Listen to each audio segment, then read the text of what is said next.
Reka tubaramutse cyane tunabaha n'ikaze kuri YouTube channel Burundi.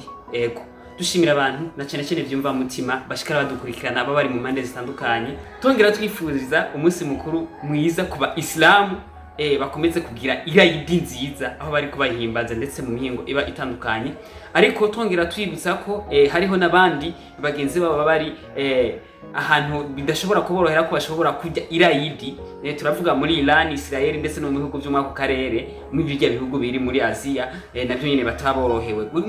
Mu rukerera guno musi harashwe ahantu habagiye hatandukanye. Turavuga muri Israel ndetse no muri Iran ndetse no mu bindi bihugu byinshi cyane biguma biraraswa bitunguranye, aho na cyane bitaba byoroshe mwino ntambara. Tubwira abantu ko abasenga bari ku mavi, abasenga bakumvirwa bakwiye gusenga cyane kuko twese turi mu bihe bitoroshe, kuko biba ni ntambara izohavura ihava ifata umuntu wese, umunyagihugu wese ahari anyumviriza ari ku butaka bw'inosi twahawe n'Imana atwizwa kumugira kingaruka. Ni mwiyo ntumbero rero tuguma tubabwira amakuru uko bwije kugira ngo mushishikare mumenya ibintu n'ibindi babige bitandukanye. Tubibutse ko misi yaheze sinzi ko hari abantu bigeze gukurikirana intambara ya Vietnam yahuje iki gihugu ca Amerika. Sinzi ko migeze gukurikirana intambara ya Ukraine yahuje Ukraine no Burusiya. Sinzi ko mwigeze gukurikirana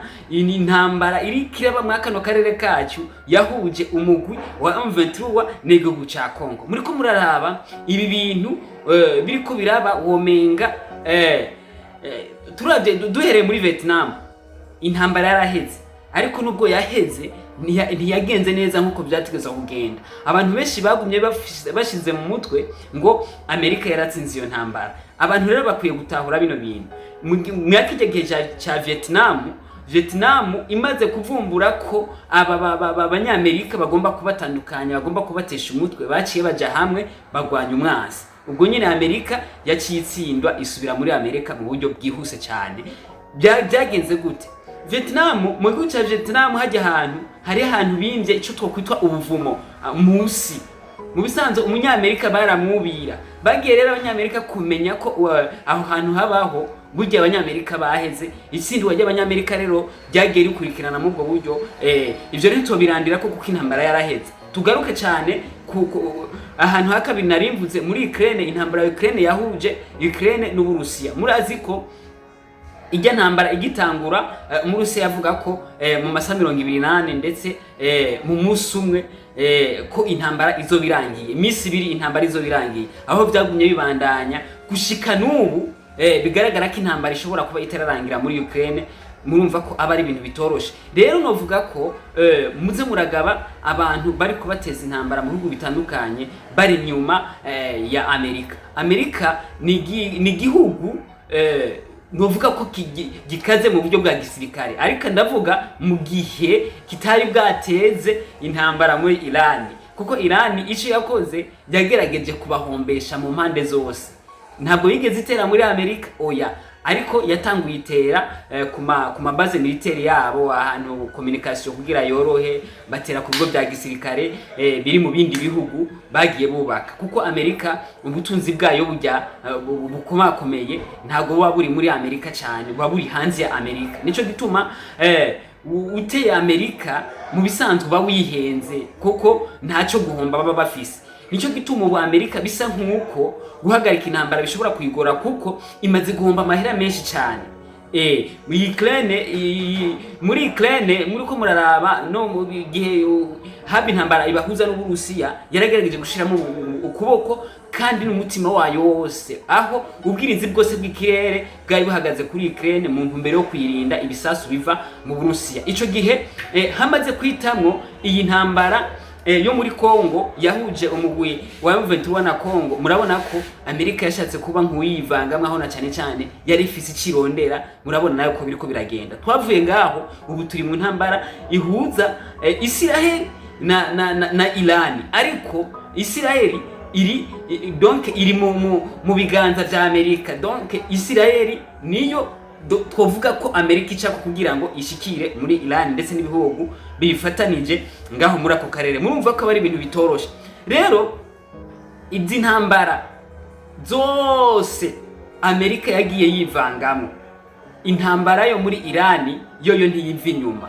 Nivyo nariko ndababwira, ntishobora guhagarika intambara bikunde kuko imaze guhombya Amerika amafaranga atari make kugira garuke, bizobe ibintu bikomeye cyane. Murumva ko ibi bintu intambara zitwara amahera menshi, intambara zitwara ubuzima bw'abantu benshi cyane. Nubwo Irani iriko iratakaza abantu benshi ndetse b'abanyacubahiro, aho yatangaje ivuga ati wishe umutegetsi umwe ntago ba wishe ubutegetsi bwa Irani. Mu bisanzwe ni bubatse systeme ndetse n'abantu bagiye batozwa ku rwego ruteye ubwoba bo mwako karere kugira ngo umwe agiye habone kundi muntu amusubira kandi wijuje n'ijambo nkuko mwagiye mubibona, na cyane cyane ku bantu babagiye batandukanye bagiye bakurikirana bino bintu. Rero iyi ntambara irerekeza he? Iyi ntambara izohera gute? Iyi ntambara mubona ifisi yahe shusho? Iyi ntambara ihuza twovuga ihuza Irani na Israeli ni ntambara idazopfirangiye. Abantu benshi baritiranya bijya bihugu by'Abarabu. Sinzi ko mwigeze kuba mwumva ibyihebe ba Usama bande nabande n'abantu benshi bava mwabijya bihugu. Rero bisigura ko icyo twokwitwa Amerika yari ihenze ku bantu nkuko abantu bamwe bagenda bababwira, nkuko Obama yabyanditse mu rwandiko rwiwe kuri Twitter ababwira ati bujya bijya bihugu n'abantu batava kwizima, kirazira kubavuruga. Kumbure yihenze kuva kera nta gihugu nimwe kigeze cihenda kwaba bagabo muri Irani. N'abantu bikorera utuntu twabo two ngaho bakatwibikira ngaho, udusasu twakirimbutse bakatwibikira ngaho, aho ari yenda muvano bavuga ko yoba yarateje ibibazo, aho Amerika imaze kumva ko hari igisasu ikoze Amerika itangura kugira ubwoba ngo bashobora kuzoyitera ndetse cyangwa se bakarimbura ibindi bihugu bivuga rumwe na Amerika. Amerika imaze kwishira mu kangaratete, aho yatanguye kurasa ku mahinguriro asanzwe asangiwe, novuga amahinguriro asanzwe asangiwe na Irani n'ibindi bihugu by'abafatanyabikorwa babo. Rero umaze kurasa bisa nkuko umengurashe Irani, ariko ntuburashe Irani ahubwo ububabara cyane, kandi Irani hita iserebura kuko ububabara cyane n'ujya baba bafatikanije. Kumbure nko ku bihugu bihana imbibe barashobora kugira ikintu bakoreye hamwe kugira ngo bishishikare kugenda neza. Rero Amerika yarakubise aho hantu, kandi Ubwongereza Qatar biriko biravuga amajambo menshi cyane, aho bishoboka umwanya n'umwanya gusohora itangazo bibwira ko Amerika bitakiri ku murongo umwe. Amerika aho tubabwira ati abategetsi benshi abo twokwitwa abagenerale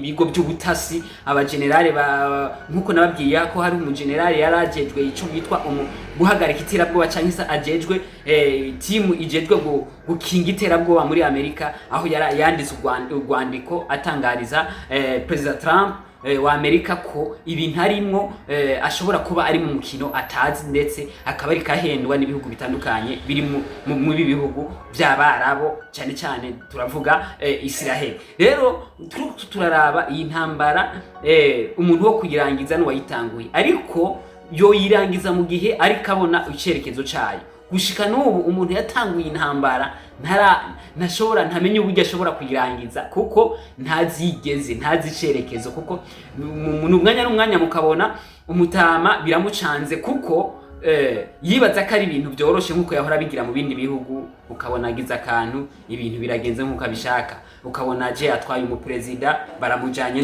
n'umufasha wiwe birakunze. Ariko muri Irani hoho suko nkuko nariko ndabibabwira, iyi ntambara abantu benshi bibaza ko ari intambara ya Irani, Israel ndetse na Amerika n'ibindi bihugu biri mu ako karere mu bihugu bya Asia, ndetse ahantu habagiye hatandukanye bijya bihugu by'Abarabu, bijya bihugu byo mu bigobe nibyo mvuga. Ariko twese muri rusange nk'abantu bagize isi yose, ijya ntambara izogenda idukora akantu gato bibaye ngombwa kabe kanini, kuko uno munsi tuko turasanga bariko barabomora ahantu hava ibikomoka ndetse ahantu hakorerwa ibintu bijanye na petrol. Ejo bamenye ahantu hava ifumbire muri Qatar, bamenye ahantu hava ico twokwitwa ahantu hari amabanki akomakomeye twokwitwa abagwiza tunga baza bakakorera imigambi batuje, atamutekano hari, ndavuga mu gisagara ca Dubai. Murumva ko ibyo bintu byose byibumbiye hamwe igihugu cyose kizogenda gitakaza ibijanye iby'ubutunzi, ibijanye n'iby'ibi bintu by'amapetroli, bitoro n'ibindi, ndetse n'ibintu by'ibifungurwa ntibizogenda neza, kubera ko iyi ntambara novuga ko ari ntambara umuntu wese akwiye gupfukama agasenga agasaba Imana ishobore kuba yohagarikira hafi. Nuko rero nshimire abantu muri rusange bari kwadukurikirana, tuzoguma tubagezaho amakuru abagiye atandukanye avugwa ku isi yose, na cyane cyane kuba ibintu by'izi ntambara zo mu bihugu rutura, tubamenyesha ko ibintu uko biriko biragenda ndetse n'ahantu biriko biragenda vyerekeza muri rusange. Twarababwiye ko hari igihugu kiriko kirungukira mwino ntambara n'igihugu kiriko kirahombera mwino ntambara. Turiko turaraba nkuko twabibabwiye, igihugu kiriko kirungukira mwino ntambara ni igihugu cy'Uburusiya. Ibyo twari basigure neza muravyibuka. Muca mubona ko igihugu kiriko kirahombera mwino ntambara ni igihugu ca Qatar. Murumva ko ibihugu biba biriko biratera navyo biba biriko birahomba ku buryo ku rugero rwo hejuru, ariko hari bariho ibindi bihugu byungukiramo ivyo bintu ndetse n'ibihomberamo kandi bitari mu iryo ntambara. Nuko rero mukomeze guhezagirwa, mugiraho muba mubahwe. Turaza gusubira mu biganiro bikurikira, dushimire abantu bari mu Burundi, dushimire abantu bari hanze, abantu bari mu bihugu bibanyi, abantu bari mu bihugu rutura, twongera twihanganisha imiryango imwe itandukanye iri kiraburira mwazino ntambara ziri kuziraba ndetse ku isi yose. Turasubira.